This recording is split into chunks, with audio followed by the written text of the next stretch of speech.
It's 8:30. It's Wednesday. Oh, you didn't know? Guess what time it is?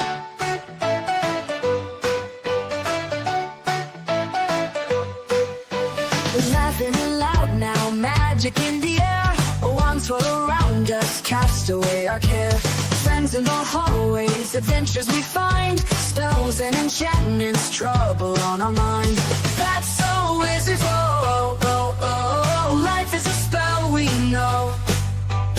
We're casting joy and glow, oh, oh. That's a wizard show. Good morning and welcome to another exciting episode of the #1 rated sitcom in YouTube on Wednesdays. That's So Wizards, filmed entirely in front of a live studio audience consisting of Steve the Cat. Hello and welcome. Thank you for joining me. It's another exciting day. Here we've got two stories. We've got an in-depth look at the brand new starter set. Excuse me. Keep on the Borderlands 2025. And we've got an interview with Chris Cox, CEO of Hasbro, from a very obscure source. So let's go to the appetizer first, and then we'll go to the main course. And the appetizer is the new starter box set. If you want to learn how to play 2025 Dungeons and Dragons, this is the thing to get. It's got the starter rules. It's got pre-built characters. It's got dice. It's got little doohickeys, and it's got the starting adventure, which is loosely based on the classic Keep on the Borderland. They've separated it, of course, into wilderness and then the actual keep and then the caves. They've filed it down to like 12 pages each. And of course, it reflects the new 2025 philosophy of Dungeons and Dragons. It also includes the brand new tile-based character creation system. So, just in case you were wondering, we had in 2024 the Player's Handbook, which introduced us to the brand new 2024 Dungeons & Dragons character creation rules, completely not backwards compatible. That's been proven. And then in 2025, at the beginning of 2025, we had the Monster Manual, which introduced the new stat block for characters and monsters, thus making the information in the Player's Handbook superfluous. Well, following up on the pigtails of that, we have the brand new starter set with the tile-based character creation system, and we have the assurance from Wizards of the Coast, genius Jeremy Crawford, and Chris Cox, CEO of Hasbro and Wizards of the Coast, that they were going to continue to use the tile-based character creation system going forward, thus making the brand new stat blocks in the Monster Manual superfluous, and thus making the 2024 Player's Handbook superfluous, because now we're using tiles. Now, this might look familiar to some of you, and that's because it's exactly the same thing that Daggerheart is using with the card system. But more importantly, for those of you who remember way back to 4th edition Gamma World 4th edition used a card-based, tile-based character creation system and released Magic the Gathering-esque booster packs that you could pick up that had random, common, uncommon, rare, and super rare things that you could then add to Gamma World. It had abilities that appeared already. It had new abilities. It had new NPCs, new monsters, new treasure, of course. The rares were usually an NPC or a treasure. So you could buy these and add them to your game. It would provide additional tiles to go with the tiles that came in. And you could, of course, then therefore, similar to games like Munchkin, add new stuff to the piles of stuff. Thus, I bought this card, which means my character can use this ability, right? Because I now have this card which has this ability, and I'm adding this to the collection of stuff we can use for 4th edition Gamma World. Needless to say, it did not go over very well. I can remember with some clarity boxes of the Gamma World cards just sitting unopened on the shelves at Seth's Games and Anime, because nobody was quite sure what they were for or what to do with them. And I think maybe 2 people played 4th edition Gamma World, maybe if all. So we just waited for Seth to mark them down, and then we bought them to use as props in other games. You know, it was like the thing, like if you buy it in the store, you get it. So Yeah. Now, what happens, OGGM, if I buy the starter set, I start using the tile-based character creation system, and in no way, shape, or form a direct copy of the system that Daggerheart is using, and in no way, shape, or form a direct copy of what they used way back when, because, of course, they refused to acknowledge Daggerheart, and they refused to acknowledge their own past. So 4th edition Gamma World and the previous attempts to do card-based never happened. So what happens if I lose these cards, huh? Or if I forget them? How important are they? Can I play my character without the card? Like, normal humans who I've just written it down on a piece of paper? Like, normal humans? Well, don't worry, because my inside source says that yes, I predicted that there would be some tie-in between this and Magic the Gathering, and it does seem that, yes, we can expect, according to my inside source. Now, my inside source, I cannot confirm or deny the 100% accuracy. I can only say that I have a brand new inside source. That, yes, it will be released in booster packs, much like Magic the Gathering. In fact, there's already plans to do a Magic the Gathering tile-based character creation system, Dungeons and Dragons 2025 crossover sometime in the future. Remember, the future of Dungeons and Dragons ends in 2027 with their 5-year plan. So that'll be interesting. Or I guess it's 5 years after 2024. So 2025, 2026, yeah, but basically by 2030. So we'll see. But we do know that the 2027 June doom date is still on the calendar. Not sure what that means.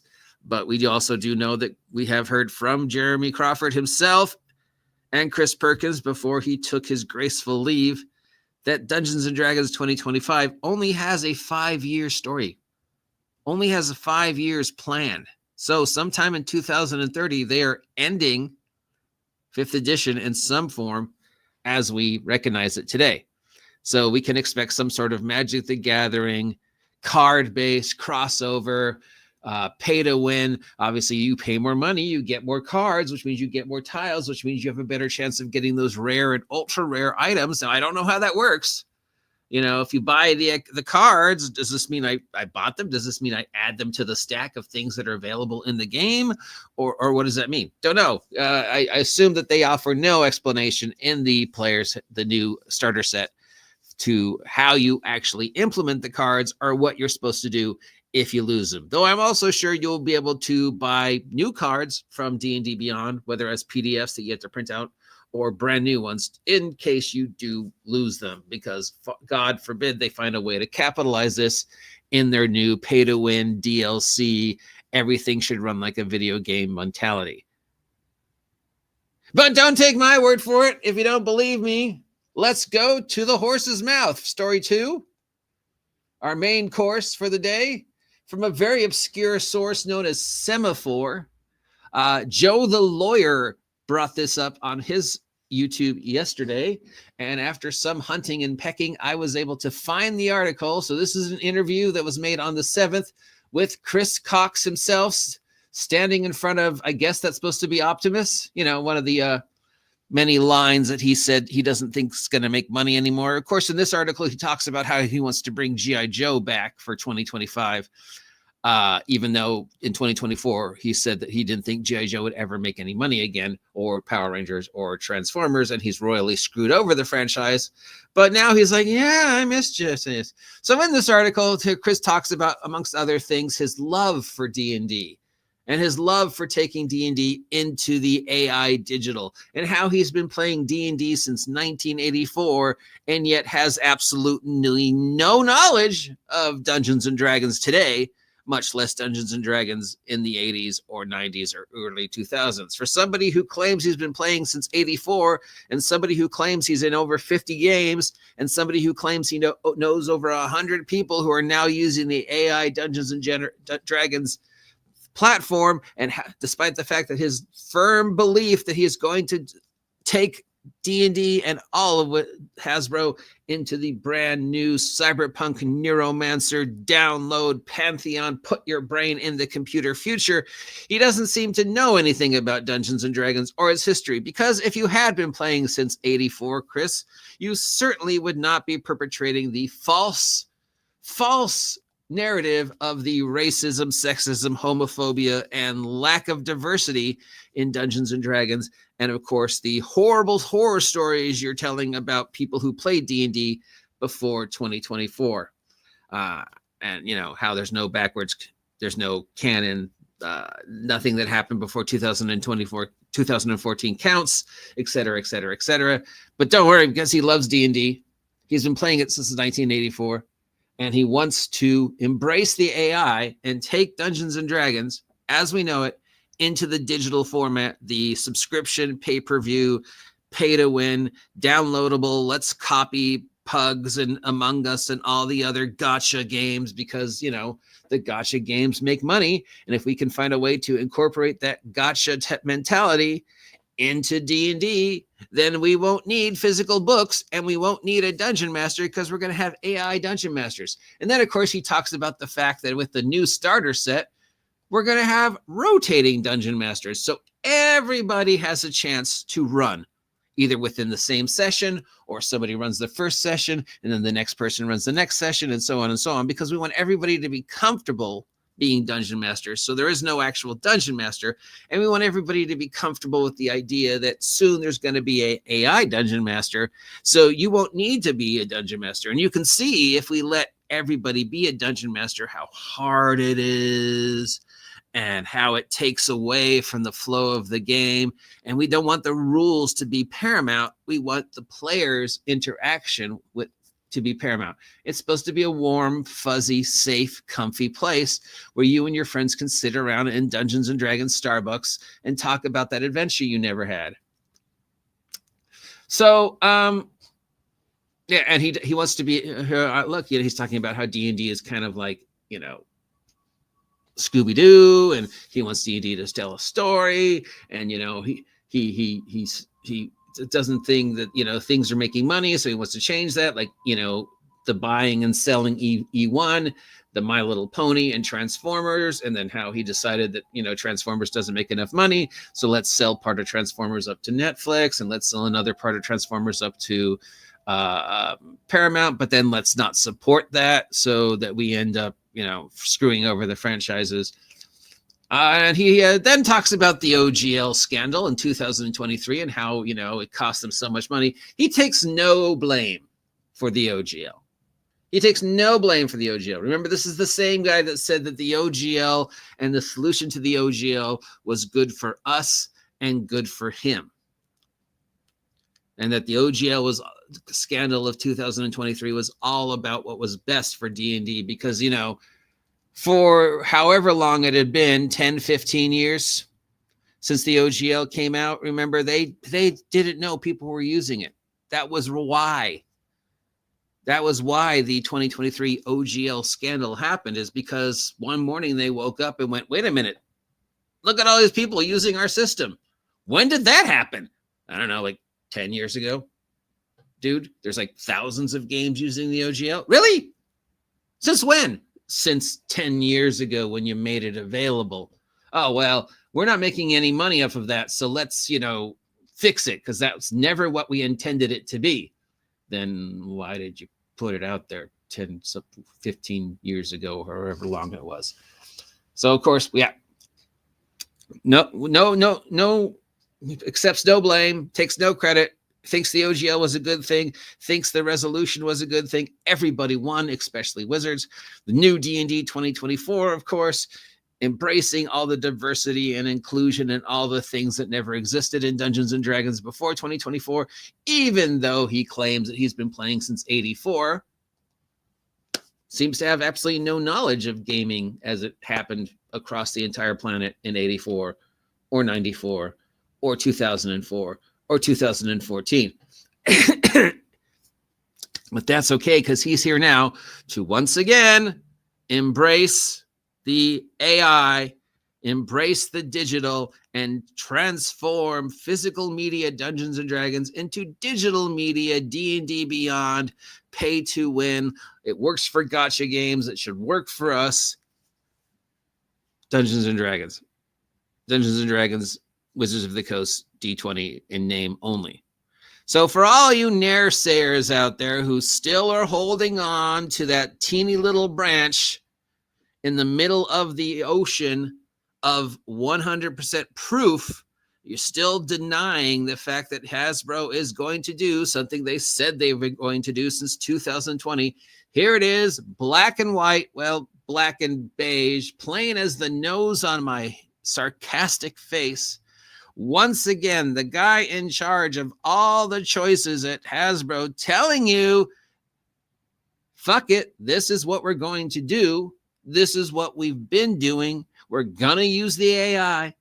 We've been using it. We're going to keep using it. We're going to use it more. We're going to have pay to subscribe services. We're going to have pay to win downloadable DLC because it works in gacha games. So it should work on DB&D Beyond. It should work with Sigil, the VTT, and it should work with the next subscription service because he's already talking about another subscription AI service and more AI DMs and how the AI is going to write and create all the product going forward. And yet there's still like 4 of you out there going, it'll never happen.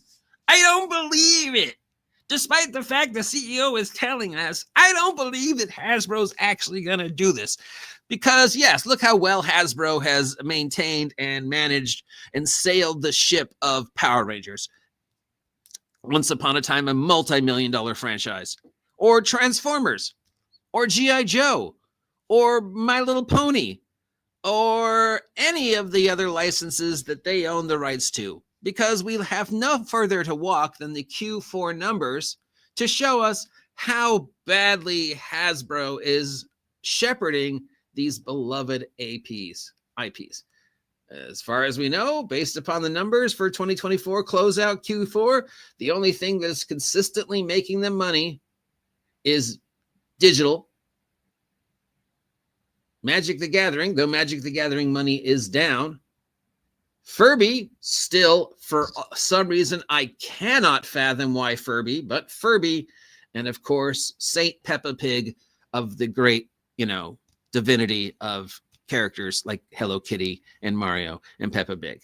Now, you might say, but Peppa Pig, but no, guys, Peppa Pig is huge in Europe and Asia. Maybe she's not that big here in America anymore, but, with the over 3-year-old crowd, but apparently Peppa is huge in Europe and Peppa is huge in Asia. Like, not Hello Kitty huge, but pretty damn close. I mean, she's got her own theme park.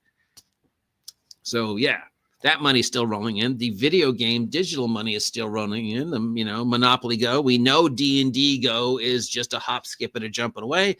They've announced Sigil, the VTT. The latest bastardization of whatever D&D Beyond is, it's still chugging away. Now they're talking about this new subscription AI service to drain even more of your money and take you more and more into the digital future. So please, if there's anybody out there who still thinks this isn't going to happen, here we go. Are you surprised that, I'm not surprised that he doesn't accept any blame for the OGL. The OGL debacle was our fault, not theirs. They thought it was a good thing. I'm not surprised that he's embracing the AI and talking about how, he wants to take Dungeons and Dragons into the future of digital. First, it's inevitable. And second, for fucking God, he's been telling you they're going to do this since 2020. Stop denying it. Just accept this is the future of Wizards of the Coast D20. And if you don't like it, stop buying it. Stop talking about it. I do this once a week to keep you guys abreast of the Wizards of the Coast news because it's hilarious. But the fact that there's still people out there who hold on to this glimmer of hope that is going to change is sad. I mean, these are the same people who just took a huge steaming dump on the legacy of Gary Gygax because they think it would make them money to create a brand new reality, which is 100% untrue. And if you play D&D in 1984 like you claim you did, Chris Cox, notice his last name is Cox, then you would know that everything you're saying about Dungeons and Dragons in 1984 is completely untrue. Because if it was true, then somebody like you wouldn't be allowed to play Dungeons and Dragons in 1984, much less somebody like me. But since you claim you were playing Dungeons & Dragons in 1984, and you know over 84 people who are using the AI to run your games, of which you're in 50 D&D games every week, month, year, I don't know how that works, but apparently it does, then you would know everything you're saying about D&D before 2014 is completely untrue. But what should we expect? Are we surprised? Are we disappointed? Are we just exhausted and wish I would talk about something else? Thankfully, I only do this once a week because, repeat after me, that's so Wizards!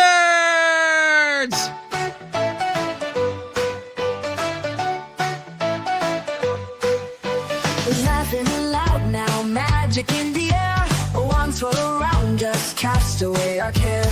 Friends in the hallways, adventures we find. Spells and enchantments, trouble on our mind. That's so Wizards, oh, oh, oh, oh. Life is a spell we know.